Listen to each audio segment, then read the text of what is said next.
Queridas e queridos, tudo bem? Jeff aqui com vocês e agora o bagulho ficou sério, hein? Jeff, o que houve? Por que o bagulho ficou sério?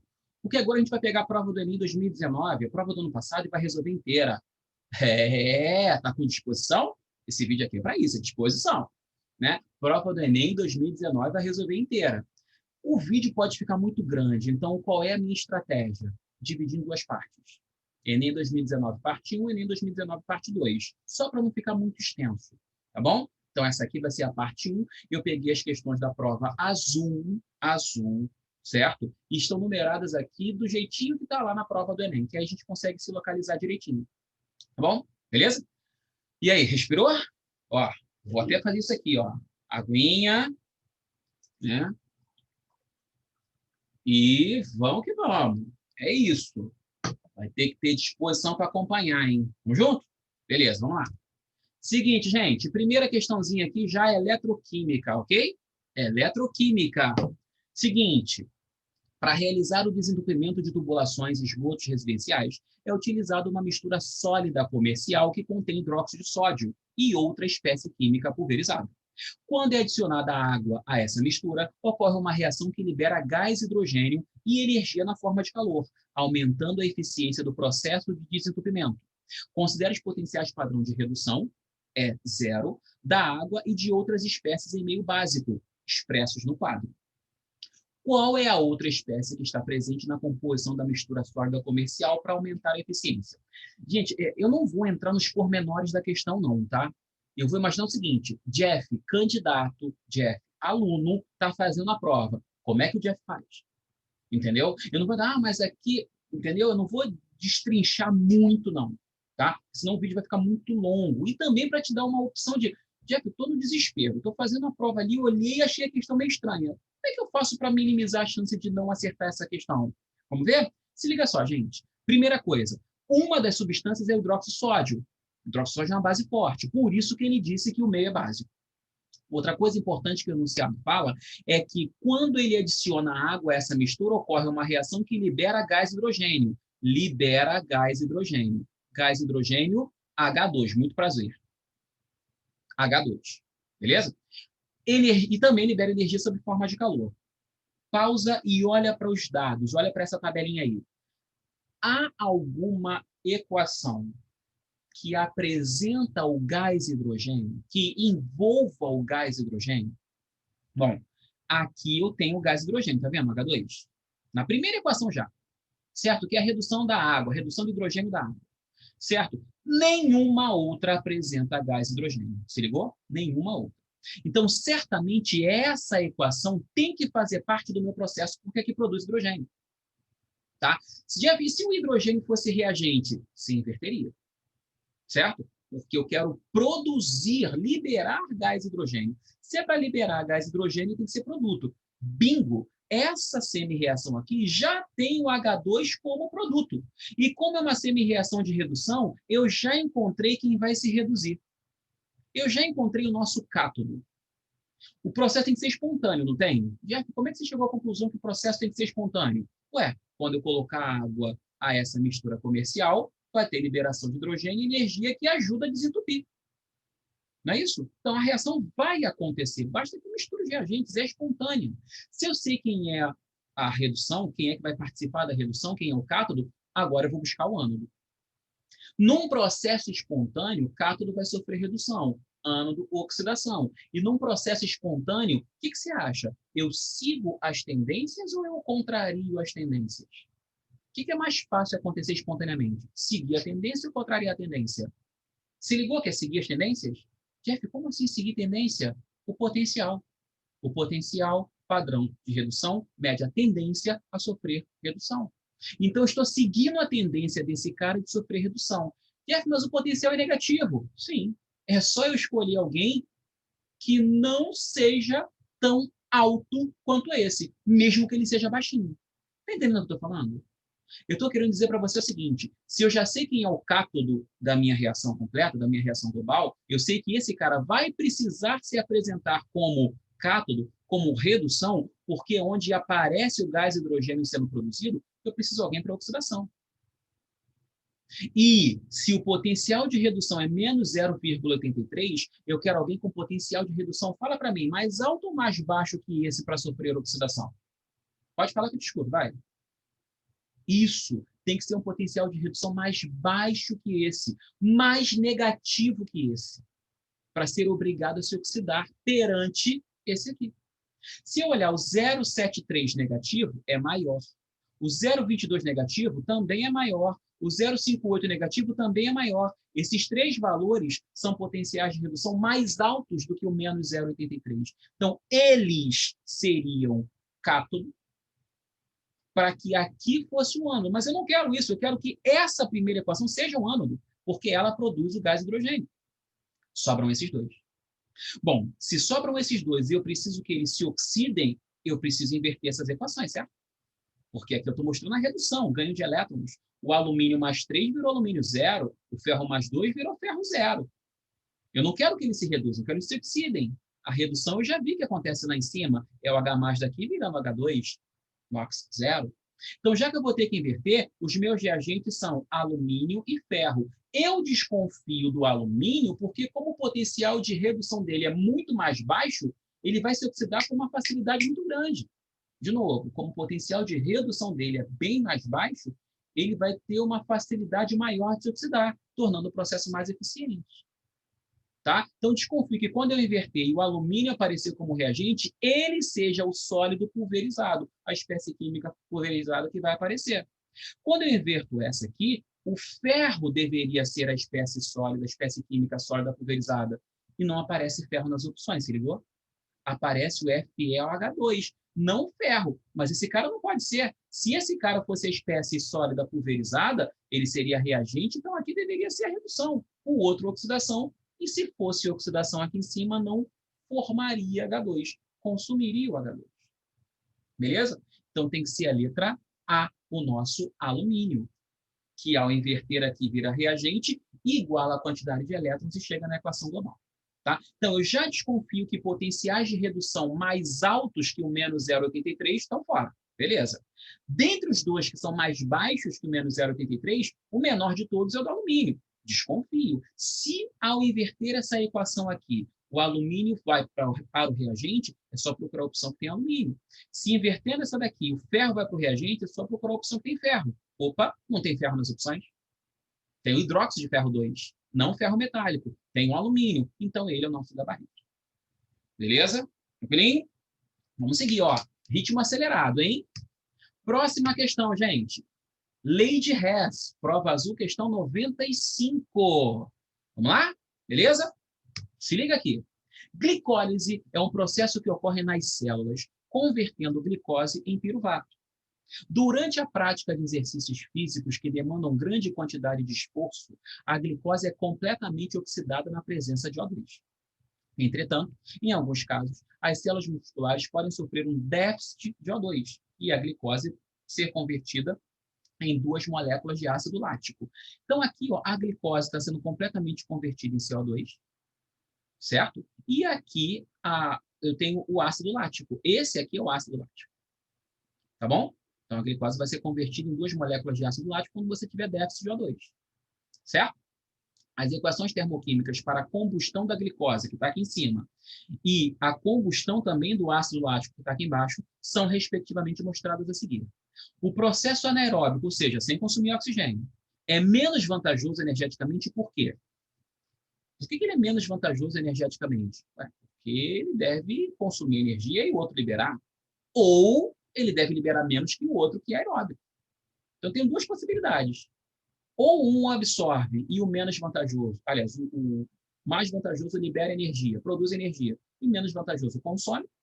Ou ambos produzem energia, mas o anaeróbico produz menos do que o aeróbico. Vamos ver? O que ele quer? O processo anaeróbico é a glicose convertida em duas moléculas do ácido lático. Então, vamos ver aqui, ó. Glicose, quero. Glicose C6, H12, O6. Qual é a fórmula do ácido lático, hein? 1, 2, 3 carbonos. C3. certo? C3. Hidrogênios, 3 aqui, mais um aqui, 4, mais um aqui, 5, mais um aqui, 6. H6. Oxigênios, 1, 2 e 3. Ué, o ácido lático é justamente metade da fórmula da glicose? Então, é isso aqui, ó, 2 de C3, H6, O3? Exatamente. Ele quer chegar aí. E para isso você vai usar as duas de cima, concorda? Lei de Hess, eu vou usar as que eu tenho para chegar onde eu quero. Eu quero glicose como reagente. Então, eu quero glicose como reagente, só tem glicose na de cima. Certo? Então, o que eu faço com a de cima? Mantenho. Mas por que você mantém? Porque eu tenho a glicose como reagente, que é justamente o que eu quero, uma vez só, que é justamente a quantidade de vezes que aparece. Então, vou manter essa aqui. Certo? Eu quero o ácido lático como produto. O ácido lático aparece na de baixo. Olha o ácido lático aqui, ó, aparecendo na de baixo. Só que eu quero que ele seja produto. Aqui ele é reagente. Então, você tem que inverter. Inverte. Outro detalhe. Eu quero que o ácido lático apareça duas vezes. Aqui ele aparece uma vez só. Então, você inverte e multiplica por 2. Beleza? Eu fazendo a prova, já vou pensar aqui o seguinte: mantém essa equação, mantém o ΔH. Inverte essa equação, troca o sinal do ΔH. Duplica a equação, duplica também. E aí, quando você somar as duas parciais, tu chega na global. Certo? O ΔH da global é a soma dos ΔHs parciais. Eu não vou precisar reescrever isso, eu já vou direto nesse ponto. Eu já sei que eu vou manter esse 2.800, que eu vou duplicar esse 1.344, vai ficar 2.688, só que eu vou trocar o sinal. Né? Então, quando eu somar essas duas, menos 2.800 mais 2.688, eu vou ter um menos 112. Ou seja, libera 112 kJ por mol de glicose. Por que é menos vantajoso? Porque a de cima, quando oxida completamente, libera 2.800. Aqui eu estou só liberando 112. Se ligou? Gabarito já é letra A. Mas se você não se convenceu do que eu falei, eu vou escrever aqui. Ó. Eu vou manter a primeira, C6, H12, O6, tá? Reagindo com 6 do O2, produzindo 6 do CO2 e produzindo 6 de água. Já que eu mantive a equação, ΔH está mantido. ΔH de combustão, menos 2.800 kJ. A outra eu vou inverter e duplicar. Já que eu vou inverter e duplicar, vai ficar assim, ó. Já duplico 6 do CO2, invertendo. 6 de água. Do lado de lá, 6. 6 não, desculpa, 2. Do C3H6O3, que é esse aqui, né? C3H6O3, mais, já que eu estou duplicando, 6O2. ΔH de combustão, nesse caso, não é mais uma combustão, né, já que eu estou invertendo, vai ser mais, já que eu estou invertendo, e duplicando, 2.688 kJ. Se ligou? Se eu somar essas duas equações, olha o que acontece quando eu somo as duas. Somei as duas aqui. Cortei 6 do CO2 com 6 do CO2. 6 de água com 6 de água. 6 de O2 com 6 do O2. Vê se não sobra exatamente C6H12O6, dando 2 do C3H6O3. Exatamente o que aparece aqui. Não é isso? Então, o ΔH dessa reação é a soma dos dois. Quando eu fizer o ΔH global, que é o dessa equação aqui de baixo, é só somar menos 2.800 mais 2.688. Essa conta dá menos 112. Então, por que esse processo de conversão direta da glicose em ácido lático é menos vantajoso? Porque libera bem menos energia do que a combustão, do que a metabolização completa. Ou seja, vai liberar 112 kJ por mol de glicose, letra A. Tamo junto? Beleza? Respirou, bebeu uma aguinha. Vamos que vamos. Se liga aqui, ó. Próxima. Questão 103. Beleza? 103. Reações inorgânicas. Se liga. Estudos mostram o desenvolvimento de biochips utilizados para auxiliar o diagnóstico de diabetes mellitus, doença evidenciada pelo excesso de glicose no organismo.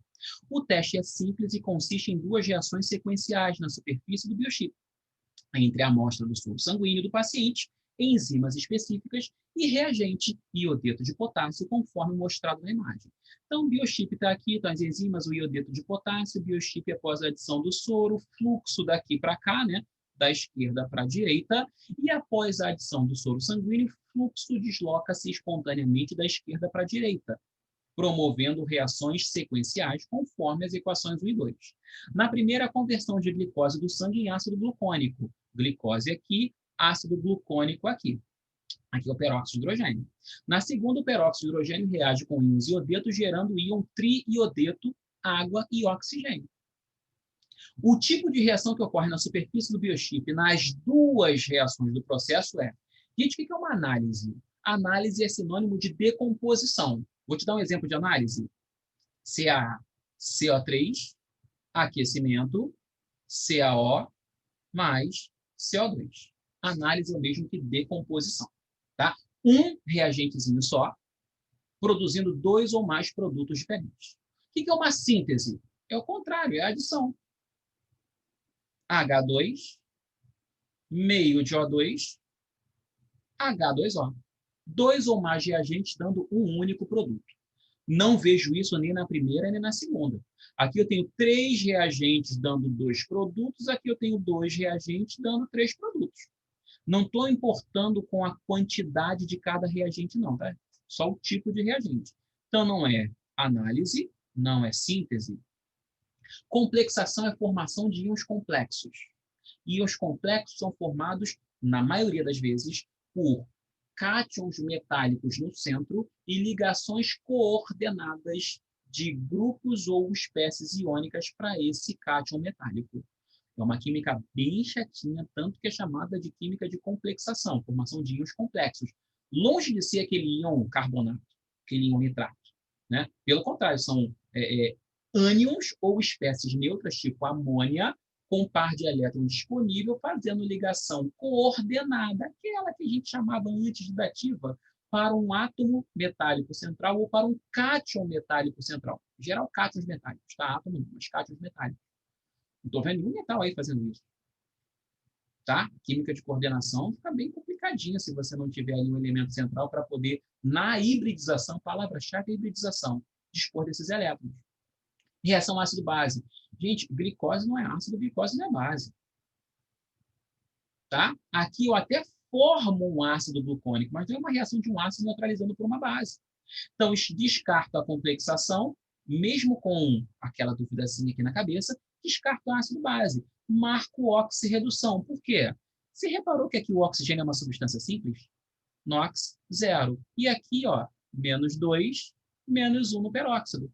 Mudou o NOx. Reação de oxirredução é aquela que envolve oxidação e que envolve redução. Tá? Outra coisa, carbono também vai mudar de NOx aqui. Outra coisa, aqui o iodeto, o I tem carga menos 1. Aqui são 3 Is com carga menos 1. Então, você está tendo variação no número de oxidação dos elementos. Toda reação de oxirredução apresenta variação no número de oxidação dos elementos. Por isso, oxirredução letra C. Ok? Ufa! Ufa! Vamos lá, está quente aqui, muito quente, mas vamos. Tem um propósito acima disso tudo, então vamos. Próxima questão. Cadê aqui? Opa! Próxima. Questão da prova ainda azul, 2019, 105, questão de atomística. Um teste de laboratório permite identificar alguns cátions metálicos ao introduzir uma pequena quantidade do material de interesse em uma chama de bico de Bunsen, para em seguida observar a cor da luz emitida. Teste da chama. Teste da chama. Você pega um fiozinho, né, um condutorzinho, né, um fiozinho de platina, por exemplo, mergulha numa solução, bota no bico de Bunsen, e aí você vê colorações diferentes. Tá bom? Beleza? Por que essas colorações diferentes? Quando eu tenho soluções de compostos iônicos, eu tenho cátion e ânion. Cátion tem uma facilidade muito grande para perder elétrons. Ele é muito eletropositivo. certo? Então, o que vai acontecer? Bico de Bunsen fornece energia, os elétrons da camada de valência desse metal recebem essa energia, modelo de Bohr, lembra? Níveis eletrônicos, órbitas quantizadas, não é isso? As órbitas são as camadas, mas cada uma dessas órbitas tem quantidades pré-estabelecidas de energia para que um elétron consiga orbitá-la. Então, se um elétron está na primeira órbita, é porque ele tem energia compatível com essa primeira órbita. A segunda órbita é mais energética. Então, o elétron precisa absorver energia de uma fonte externa para poder atingir o nível energético compatível com a segunda órbita. Só que quando ele faz isso, ele fica mais energético, ou seja, menos estável. A tendência é voltar para a órbita original. Ao ir para a órbita mais externa, ele absorve energia, ao voltar, libera essa energia sob forma de luz visível. Como eu tenho metais diferentes formando esses cátions, as eletroesferas são diferentes, as órbitas têm níveis, têm energias diferentes, e aí cada salto de uma órbita para outra envolve uma determinada quantidade de energia que está associada a uma frequência essa que está associada a um comprimento de onda esse que está associado a uma cor. Certo? A gente lembra lá da parte de mecânica ondulatória e quântica, a energia é proporcional à frequência. Então, se eu tenho dois metais com órbitas com energias distintas, a primeira órbita do sódio tem energia diferente da primeira do potássio, a segunda do sódio energia diferente da segunda do potássio. Então, um salto da segunda para a terceira órbita do sódio tem energia diferente de um salto da terceira para a quarta órbita do potássio. Energia diferente, frequência diferente. Frequência diferente, comprimento de onda diferente. Comprimento de onda diferente, cor diferente. É o teste da chama. Certinho? Então, a cor observada é proveniente da emissão de radiação eletromagnética. Ao ocorrer o quê? Mudança de fase sólida para líquido, ou seja, o cara vai derreter e por isso vai mudar de cor. Letra B, combustão dos cátions metálicos. Combustão do cátion. Diminuição da energia cinética dos elétrons de uma mesma órbita na eletrosfera atômica. Transição eletrônica de um nível mais externo para outro mais interno. Não, Jack, isso está errado. Você falou que ele absorve energia para ir para o nível mais externo. Sim, e quando volta, libera. Ao ir de um nível N para um nível N mais 1, ele absorve energia. Mais energia, menor estabilidade. Menor estabilidade vai tender a voltar. No que volta, libera essa energia absorvida sob forma de luz visível. Beleza? Letra D, o nosso gabarito. Tudo a ver com o modelo de Bohr. Só para te ajudar a lembrar, Dalton é a bola de bilhar, não é isso? Thomson é um pudim de passas. Rutherford é o átomo planetário. O Bohr é o da órbita quantizada. Tá? O da casca de cebola, né? As cascas de cebola. Beleza? Vamos que vamos, então? Seguindo, quinta questão nessa nossa sequência, ligações químicas, questão 108. Essa questão deu o que falar, gente, deu o que falar. Não vou fazer agora nessa questão, mas eu vou fazer depois uma aula envolvendo hibridização para a gente poder ver direitinho isso aí. Tá? Tem umas questões antigas também de provas de vestibulares diferentes do Enem que abordam isso, mas isso aí um pouquinho mais para frente. Agora a gente está tentando resolver a questão da maneira mais prática possível, tá bom? Por terem camada de valência completa, alta energia de ionização e afinidade eletrônica praticamente nula, considerou-se por muito tempo que os gases nobres não formariam compostos químicos. Porém, em 1962, foi realizada com sucesso a reação entre o xenônio, camada de valência 5s2,5p6, completa, portanto, tá? E o hexafluoreto de platina. E desde então, mais compostos novos de gases nobres vêm sendo sintetizados. Teve uma prova do Enem anterior a essa que ele perguntava, dizia, na verdade, que os gases nobres não faziam ligação e tal, meu Deus, gaguejei muito agora, calma, respira, volta. E essa possibilidade do gás nobre fazer ligação era porque ele fazia essa ligação com o flúor. O que o flúor tinha que permitia que ele forçasse o gás nobre a fazer ligação? Porque o importante que você tem que ter na cabeça é o seguinte, gente, o gás nobre é estável, sim. Não é o gás nobre que está precisando fazer essa ligação, não. Não é o gás nobre. É o flúor, por ser altamente eletronegativo, que vai forçar o gás nobre a desemparelhar os seus elétrons e fazer as ligações. Tá? Palavrinha mágica para te ajudar a entender isso. Hibridização. No estudo de hibridização, você consegue visualizar os elétrons dos gases nobres desemparelhados. Apenas hélio e neônio não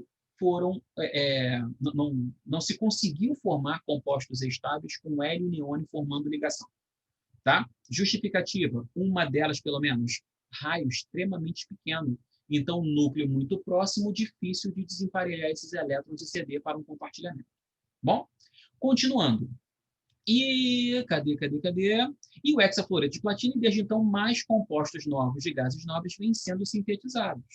Tais compostos demonstram que não se pode aceitar acriticamente a regra do octeto. Eu, particularmente, não chamo de regra, chamo de orientação. Tá? A orientação é que, para que um átomo adquira estabilidade, complete sua última camada de modo similar à do gás nobre mais próximo dele. Orientação. Porque a gente tem octeto expandido e octeto contraído, mostrando que a regra do octeto ela fura para um monte de casos. Tá bom? Lá no 9º ano, falar de regra do octeto, quando você está introduzindo química para um estudante, ok. Passou dali, a gente tem que começar a alertar para isso e o Enem está te mostrando isso agora. Tá?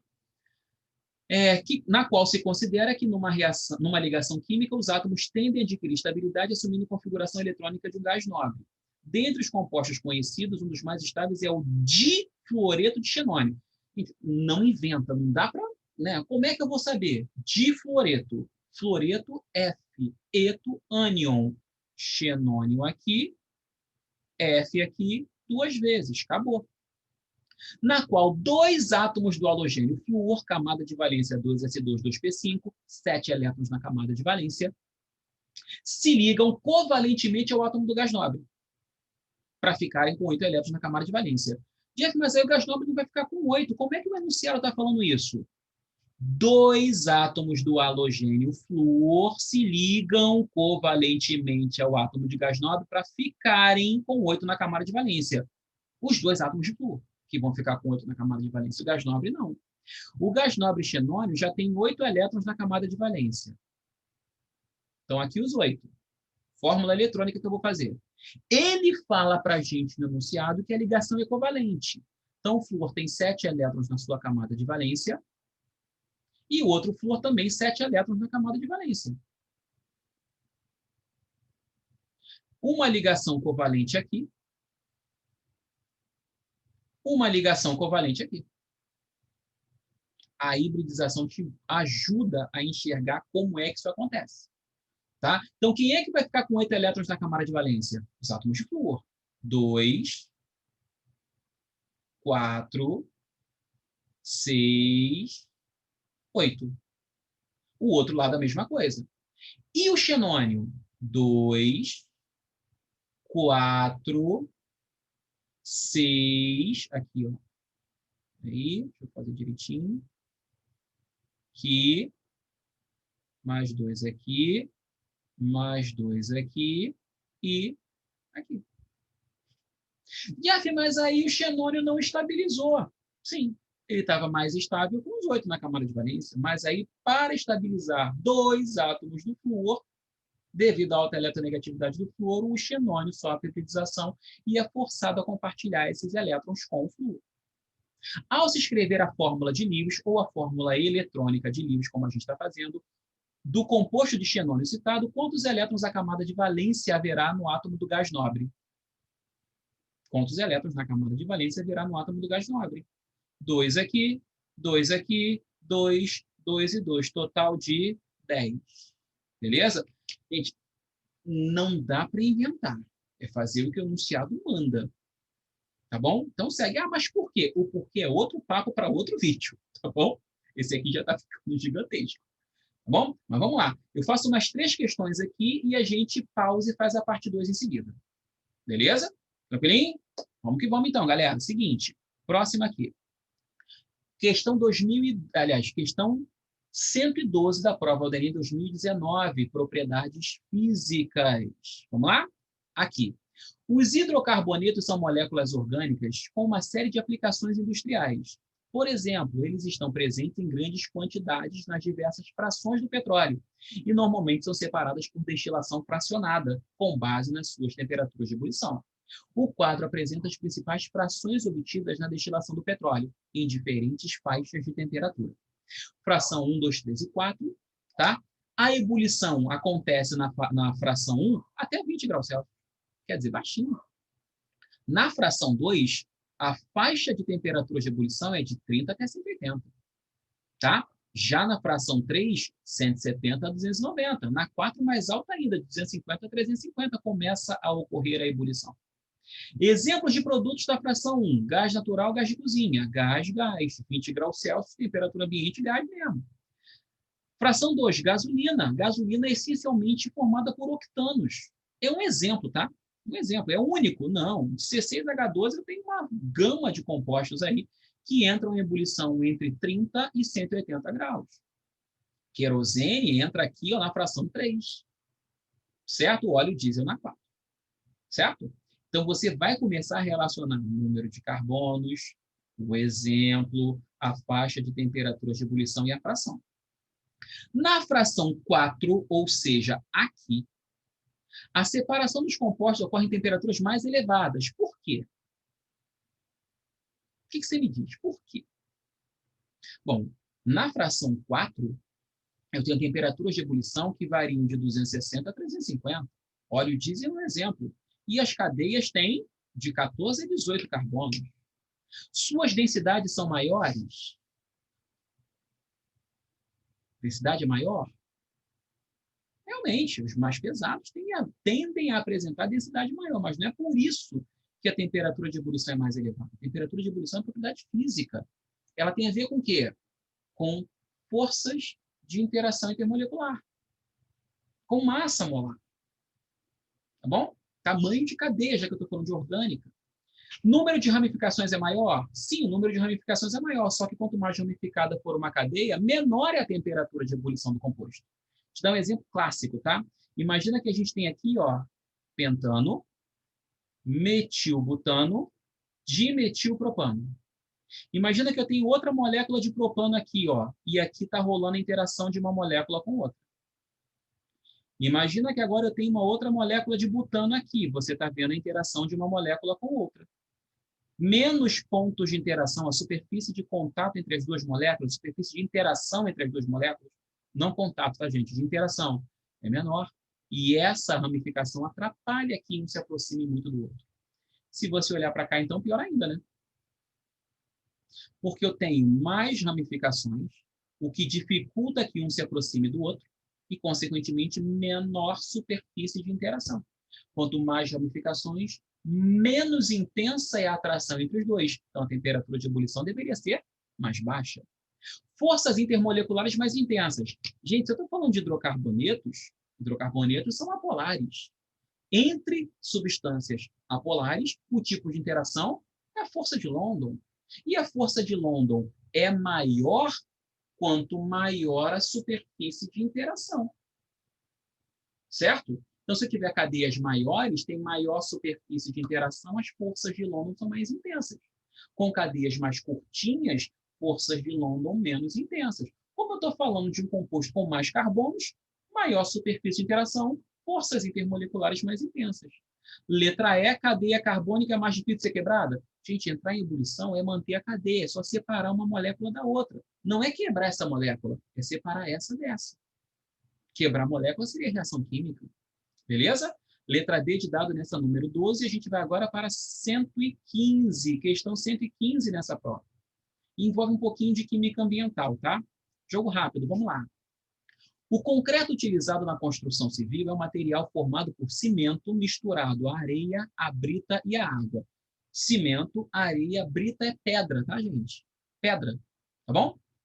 Aí você mistura aquilo tudo, né? Meu pai trabalhou em alvenaria muito tempo na vida, pintor e tudo mais, e eu de vez em quando trabalhava com ele quando era mais jovem, então a gente ia virar laje, né? Virar laje pega quantos carrinhos de areia, quantos sacos de cimento, mistura areia com cimento, abre, joga pedra, molha, Mistura tudo. Aí virou aquela massa, aquela argamassa com pedra. Vamos botar isso na laje. E aí você espalha aquilo ali e a laje está feita. Tá bom? A areia é normalmente extraída de leitos de rios e a brita oriunda da fragmentação de rochas. Impactos ambientais gerados no uso do concreto estão associados à extração dos recursos minerais e ao descarte indiscriminado desse material. Na tentativa de reverter esse quadro, foi proposta a utilização de concreto reciclado, moído, em substituição ao particulado rochoso graúdo na fabricação do novo concreto, obtendo o material com as mesmas propriedades que o anterior. Gente, particulado rochoso graúdo. Certo? Eu vou te perguntar, entre areia e pedra, o que te parece mais particulado, rochoso, graúdo? A pedra, a brita. O benefício ambiental gerado nessa proposta é o quê? Redução da extração da brita. Não é da areia, porque a areia não é o particulado, rochoso, graúdo. Se ligou? Jeff, mas o que tem de química nisso aí? Parte meio ambiente, reciclagem. A biologia poderia abordar isso, a geografia poderia abordar isso, sim. Mas a prova do Enem recentemente tem falado muito de química verde. E dentre os princípios de química verde, a gente fala muito da sustentabilidade, dos R's da sustentabilidade. Reduzir, reutilizar e reciclar. Tá aí. Ok? Vamos que vamos, mais uma. 116, mais uma questão de propriedades físicas. Questãozinha boa, hein? Vamos lá. A fluidez da membrana celular é caracterizada pela capacidade de movimento das moléculas componentes dessa estrutura. Os seres vivos mantêm essa propriedade de duas formas: controlando a temperatura e ou alterando a composição lipídica da membrana. Nesse último aspecto, o tamanho e o grau de insaturação das caudas hidrocarbônicas dos fosfolipídios, conforme representados na figura, influenciam significativamente a fluidez. Isso porque quanto maior for a magnitude das interações entre os fosfolipídios, menor será a fluidez da membrana. Então aqui eu tenho a cabeça polar, a cauda hidrocarbônica apolar, não é isso? Beleza? E quando eu tenho essa quebra, essa quina aqui, é porque tem insaturação. Certo? Assim, existem bicamadas lipídicas com diferentes composições de fosfolipídios, como mostradas de 1 a 5. Qual das bicamadas lipídicas apresentadas possui maior fluidez? Gente, maior fluidez. Tem alguma coisa no enunciado que fala de maior fluidez. Por isso que a minha recomendação é sempre olhar o comando da questão para depois ler o enunciado, porque você sabe que você vai buscar, tá? A fluidez é caracterizada pela capacidade de movimento das moléculas componentes dessa estrutura. Os seres vivos mantêm essa propriedade de duas formas: controlando a temperatura ou alterando a composição lipídica da membrana. Nesse último aspecto, tamanho e grau de insaturação das caudas hidrocarbônicas dos fosfolipídios, conforme apresentadas na figura, influenciam significativamente a fluidez. Isso porque quanto maior for a magnitude das interações entre fosfolipídios, menor será a fluidez. Maior a magnitude de interação, menor a fluidez. Eu não quero maior fluidez. Se eu quero maior fluidez, eu quero menor magnitude das interações. Eu quero atração menor. Beleza? Se eu quero atração menor, maior ou menor superfície de interação? Maior ou menor para ter atração menor? Percebeu que é menor? Se ligou ou não? A gente acabou de falar disso agora um pouquinho. Pensa só, se a superfície de interação é grande, eu tenho mais pontos de interação, mais intensa é essa interação. Já que eu quero maior fluidez, eu quero menor magnitude da interação. Então, menor magnitude significa cadeia mais curtinha, certo? E quando eu tenho ligações π, eu tenho uma alta concentração de carga negativa. Uma negativa interage com a outra. Né? Imagina o seguinte, eu tenho aqui uma cadeia carbônica, um propeno, aqui eu tenho outro propeno. Você concorda que a alta concentração de elétrons dessa cadeia repele a daqui? Então, interage menos. Então, deve ser uma cadeia curtinha e com insaturações, para que ele se atraia um pouco. Atraindo pouco é mais fluido. Onde é que eu tenho cadeia curta e com insaturações. Essa aqui é curta, só que sem insaturação. Essa é curta com insaturação. Essa está alternando. Todo mundo curto, mas com insaturação e sem. Essa aqui todo mundo longo, sem insaturação. Esse é o pior de todos, né? Pior de todos. E esse aqui também alterna, só que a cadeia é longa. Número 2, letra B. Cadeias curtas interagem pouco e quanto mais ramificação, mais afastamento. Então, maior fluidez, porque eles vão interagir pouco. Beleza? Ufa! E aí, gente? O que vocês acharam até aqui? Tem que dar o gás, né? Beleza? Vou fazer o seguinte, eu vou fazer uma pausa nesse vídeo, tá bom? Vou deixar isso aqui como parte 1 e vou providenciar a parte 2 tão logo seja possível. Tá bom? Ó, suando aqui, né? Meu estúdio improvisado não tem ar-condicionado, tem um ventilador aqui do lado que não está dando vazão, tá bom? Então, a gente vai fazer isso, eu vou deixar aqui para você, já deixa as suas dúvidas, já dá essa moral, dá um like aqui no nosso vídeo, entendeu? Já se inscreve no canal, já divulga para os seus amigos e tão logo seja possível, eu solto a parte 2 e aviso a vocês, aviso aqui, aviso no Instagram. Tá bom? Beleza? Vou fazer o possível para soltar isso o quanto antes, tá bom, gente? Muito obrigado pela atenção e paciência de todas e todos. Um forte abraço e até a parte 2, hein? Vamos que vamos!